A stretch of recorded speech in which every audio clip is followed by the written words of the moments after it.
ಇವತ್ತಿನ ವಿಡಿಯೋದಲ್ಲಿ ನಾನು ಕಾನ್ಸಂಟ್ರೇಷನ್ ಬಗ್ಗೆ ಎರಡು ಪ್ರಾಣಾಯಾಮನ ಹೇಳಿಕೊಡ್ತೀನಿ. ನಿಮಗೆಲ್ಲರಿಗೂ ಗೊತ್ತು, ಮಾರ್ಚ್ ತಿಂಗಳಂದರೆ ಎಕ್ಸಾಮ್ ಟೈಮು. ಸೊ ಮಕ್ಕಳಿಗೆ ಎಕ್ಸಾಮಿಗೆ ಓದೋಕ್ಕೋಸ್ಕರ, ಕಾನ್ಸಂಟ್ರೇಷನ್ಗೋಸ್ಕರ ಈ ಒಂದು ವಿಡಿಯೋ. ಸೊ ಎರಡು ಪ್ರಾಣಾಯಾಮನ ಹೇಳಿಕೊಡ್ತೀನಿ. ಮೊದಲಿಗೆ ಭ್ರಮರಿ ಪ್ರಾಣಾಯಾಮ.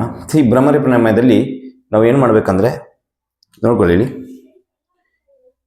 ಈ ತಮ್ ಫಿಂಗರ್ ಇದೆಯಲ್ಲ, ತಮ್ ಫಿಂಗರ್ನ ಎರಡು ತಮ್ ಫಿಂಗರ್ನ ಇಲ್ಲಿ ನೋಡಿ, ಕಿವಿ ಹತ್ರ ಇದೊಂದು ಚಿಕ್ಕದಾಗಿ ಕಿವಿ ಹತ್ರ ಬೋನ್ ಇದೆಯಲ್ಲ, ಸಾಫ್ಟ್ ಬೋನ್, ಅದನ್ನ ಹಿಂಗೆ ಕ್ಲೋಸ್ ಮಾಡಬೇಕು. ಎರಡು ಸೈಡ್ನು ಹಿಂಗೆ ಕ್ಲೋಸ್ ಮಾಡ್ಕೋಬೇಕು. ಹಿಂಗೆ ಬಾಡಿ ಸ್ಟ್ರೈಟ್ ಆಗಿರುತ್ತೆ. ಇಲ್ಲಿ ನೋಡಿ, ಈ ಫಿಂಗರ್ನ ಹಣೆ ಮೇಲೆ ಇಟ್ಕೊಳ್ತೀವಿ.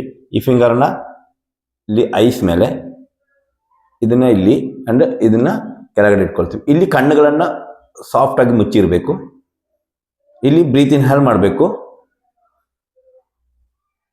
ಬ್ರೀತ್ ಇನ್ ಹೇಲ್ ಡೀಪ್ ಆಗಿರಲಿ. ವೈಲ್ ಎಕ್ಸಿಲೇಷನ್ ಮಕಾರ ಸೌಂಡ್.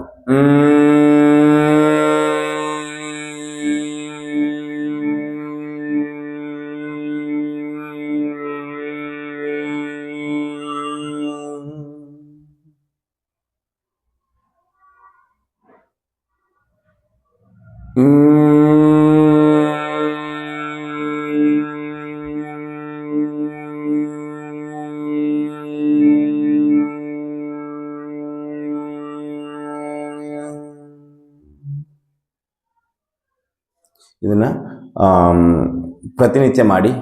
ಇದು ನಾನು ಒಂದು 2 ಸಲ ಮಾಡಿ ತೋರಿಸಿದ್ದೀನಿ. ಸೊ ಅದನ್ನು 5 to 6 times ಇದನ್ನ ಪ್ರಾಕ್ಟೀಸ್ ಮಾಡಿ. ನಿಮ್ಗೆ ಗೊತ್ತಾಗುತ್ತೆ, ನಿಮಗೆ ಅದನ್ನ ಹೊರಗಡೆ ಯಾವುದೇ ಶಬ್ದಗಳು ಕೇಳಿಸಲ್ಲ ಈ ಮಕರ ಸೌಂಡ್ ಮಾಡಿದಾಗ. ಸೊ ಇದರಿಂದ ನಿಮಗೆ ಕಾನ್ಸಂಟ್ರೇಷನ್ ಹೆಚ್ಚಿಸ್ತದೆ. ಇನ್ನೊಂದು ಅನುಲೋಮ ವಿಲೋಮ ಪ್ರಾಣಾಯಾಮ. ನೋಡಿ, ನಿಮ್ಮ ರೈಟ್ ಹ್ಯಾಂಡ್ನ ತಗೊಳ್ತೀವಿ. ಹಿಂಗೆ ತಗೊಂಡು ಇಲ್ಲಿ ರೈಟ್ ನೋಸ್ಟ್ರಲ್ನ ಕ್ಲೋಸ್ ಮಾಡ್ಕೊಳ್ತೀವಿ. ಲೆಫ್ಟ್ ಹ್ಯಾಂಡ್ ಚಿನ್ಮುದ್ರೆಯಲ್ಲಿ ಇರುತ್ತೆ. ಇಲ್ಲಿ ಬ್ರೀತ್ ಲೆಫ್ಟಲ್ಲಿ ತಗೊಂಡು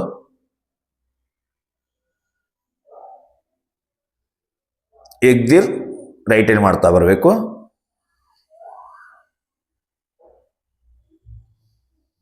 ಅಗೇನ್ ಇನ್ಹೇಲ್ ರೈಟ್,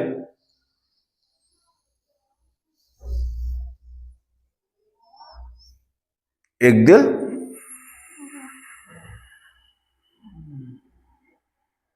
ಲೆಫ್ಟ್. ಇದು ಅಲ್ಟರ್ನೇಟಿವ್ ಬ್ರೀತಿಂಗ್ ಟೆಕ್ನಿಕ್ಸ್. ಇದನ್ನ ತಗೊಳ್ಬೇಕಾದ್ರೆ ನಿಧಾನವಾಗಿ ತಗೋಬೇಕು. ನೀವು ಫಾಸ್ಟ್ ಆಗಿ ಫೋರ್ಸ್ಫುಲ್ ಆಗಿ ತಗೊಳ್ಳೋಂಗಿಲ್ಲ. ನೋಡಿ, ದಿಸ್ ಇಸ್ ರಾಂಗ್. ನೀವು ತಗೋಬೇಕು. ಆಮೇಲೆ ಬಿಡ್ಬೇಕಾದ್ರೆ ದಿಸ್ ಆಲ್ಸೋ ರಾಂಗ್. ನೀವು ನಿಧಾನಕ್ಕೆ ಹಂಗೆ ಬ್ರೀತ್ನ ಕಂಪ್ಲೀಟ್ ಮಾಡ್ತಾ ಬರಬೇಕು. ಸೊ ಇದು ಅನುಲೋಮ ವಿಲೋಮ ಪ್ರಾಣಾಯಾಮ. ಸೊ ಮುಂಚೆ ಭ್ರಮರಿ ಪ್ರಾಣಾಯಾಮ ಮಾಡಿಕೊಟ್ಟೇನೆ. ಈ 2 ಪ್ರಾಣಾಯಾಮನ ನಿಮಗೆ ಕಾನ್ಸಂಟ್ರೇಷನ್ಗೋಸ್ಕರ ನಿಮಗೆ ಇದನ್ನು ಯೂಸ್ ಮಾಡ್ಕೋಬಹುದು.